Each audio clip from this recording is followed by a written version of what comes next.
Ako matindi to. Isang pare, minura at na-real talk ni Eloy Bugris. Di ba yung mga pare ng Katoliko ay kailangan nating respetuhin? Pero dito sa ginawa ni Eloy Bugris, yung mga nakapanood sa videong to, pumanig sila sa OFW vlogger na si Eloy Bugris. Real talk daw ang pinagsasabi niya. E alangan ba naman, eto ang pinagyayaw-yaw ni Father. To 2022 was a time when Rodrigo Duterte was the president. The years of the so-called war on drugs. The bloodiest years in our Philippine history. The streets we once walked to serve food and offer baths have been turned into streets of bloodbaths. Uy, gago nga Flavie Villanueva. Ayun na. Flavie Villanueva, nga gago nga adiktos. Galit ka kita dahil gong ang bilat sing Iloy mo kasi iilan sa mga sakristan nga ginapang tsupa mong bilat sing Lap. Iloy ka. Sabi dyan sa mga kasama mo, nga mga alpot nga mga madre kag ang mga asistant po nga nagakuha sang kwarta. Sa simbahan, iilan sa mga sakristan kag mga kabataan nga ginapang tsupa mo kag mga ginaboulevard mo of the broken dreams. Lap. Ang mga natayshi, hindi si Tatay Digong ang natayshi sa kanila. Hagago ka? It was not Tatay Digong who killed them. It was their doings. It was the deeds ang kanilang ginawa na pag-runner, pag-adiktos, bilat sing Iloy nga pagbinta. Ang kalakaran isang gagonis according sa aking spy, according sa aking reporter.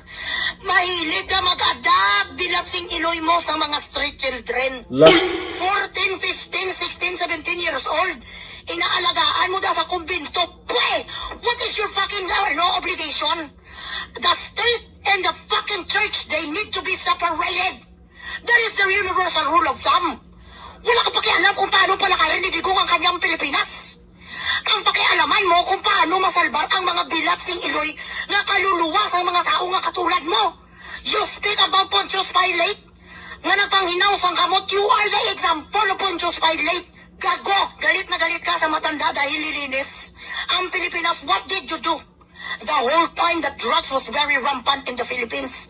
What programs did you have in mind? Na para wala ma-rape na 7 years old, 5 years old, tigulang di puta gurang na 90 years old na lula.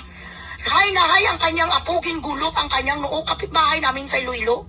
Pagkatapos utod siyang ulo, kinuha sa kanyang apo nga 10 araw walang tulog, hinagi siya doon bilat sing Iloy sa babuyan, sa mga nagabintas ang mga baboy.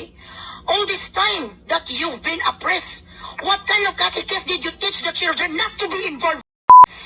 And at the same time, not to be involved with fucking sexual activities.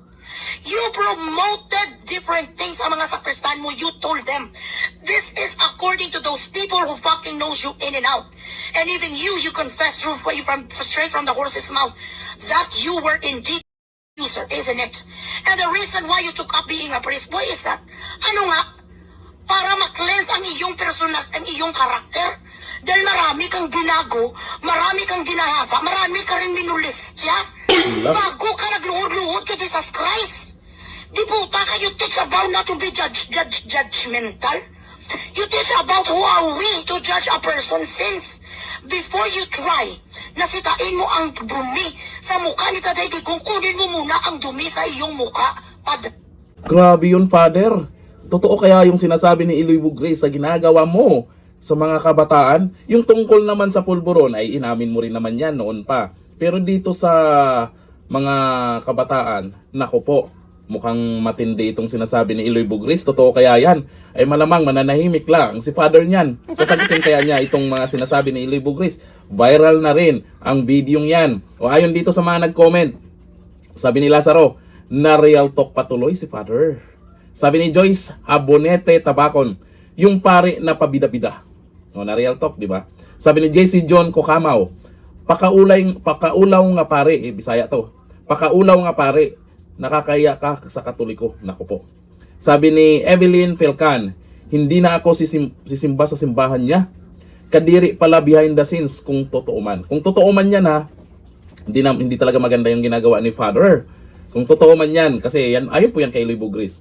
Sabi ni Ping Sadyasa, Katoliko akong tunay, pero itong pare na to, di ka respeto. Kasi dapat naman talaga nire-respeto natin yung mga pare. Pero ngayon kasi, itong pare na to ay nakikialam sa usapin ng politika. Hindi natin masisi ang mga Katoliko na wala ng respeto sa paring to. Ikaw, nire-respeto mo pa rin ba si Father? Comment tayo dyan. Hanggang dito lang. Thank you. Bye-bye.